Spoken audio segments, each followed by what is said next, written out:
Hello friends, welcome back to my channel. എല്ലാവർക്കും എൻ്റെ പുതിയൊരു വീഡിയോയിലേക്ക് സ്വാഗതം. ഞാനിവിടെ ഉണ്ടാക്കാൻ പോകുന്നത് അമ്പഴങ്ങ അച്ചാറാണ്. അതിന് കുറച്ച് അമ്പഴങ്ങ കഴുകി വൃത്തിയാക്കി എടുത്തിട്ടുണ്ട്. അതിലേക്ക് ആവശ്യമായ ഇഞ്ചിയും വെളുത്തുള്ളിയും ഒക്കെ അരിഞ്ഞ് വെച്ച് അമ്പഴങ്ങ അരിഞ്ഞ് ഉപ്പിട്ട് വെച്ചിട്ടുണ്ട്. ഇനി നമുക്ക് ഒരു ചീനച്ചട്ടി അടുപ്പത്ത് വയ്ക്കാം. അതിലേക്ക് വെളിച്ചെണ്ണ ഒഴിച്ചു കൊടുത്ത് കുറച്ച് കടുകിട്ട് പൊട്ടിയതിന് ശേഷം അരിഞ്ഞു വെച്ചേക്കുന്ന ഇഞ്ചിയും വെളുത്തുള്ളിയും ഇട്ടൊന്ന് വഴറ്റിയെടുക്കാം. വഴറ്റിയെടുത്തതിന് ശേഷം കട്ടക്കായമായിരുന്നു, അത് ഞാനൊന്ന് പൊടിച്ചെടുത്ത് വെച്ചിട്ടുണ്ടായിരുന്നു. അത് അതിലേക്ക് ഇട്ട് കൊടുക്കാം.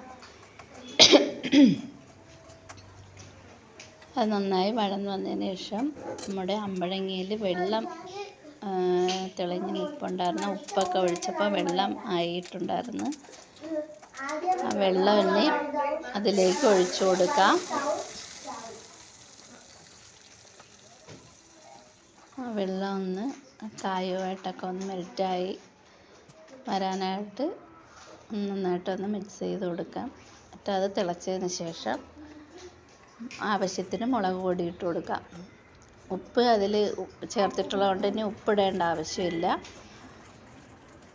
ആവശ്യത്തിന് മുളക് അവരവരുടെ എരിയുടെ എരിവിനനുസരിച്ച് മുളക് പൊടി ചേർത്ത് കൊടുക്കാം.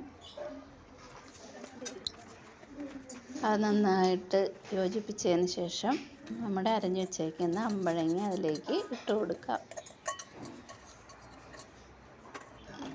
അത് നന്നായി യോജിപ്പിക്കുക.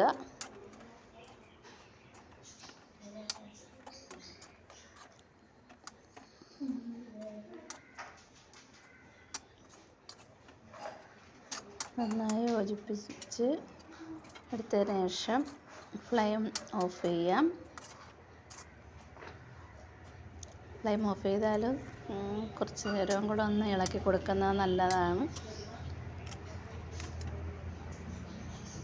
നമ്മുടെ സ്വാദിഷ്ടമായ അമ്പഴങ്ങ അച്ചാർ ഇവിടെ റെഡി ആയിട്ടുണ്ട്. ഈസി ആയിട്ട് ഉണ്ടാക്കാൻ പറ്റുന്ന ഒരു അച്ചാറാണ്. എല്ലാവരും ട്രൈ ചെയ്ത് നോക്കണം. Okay, thank you.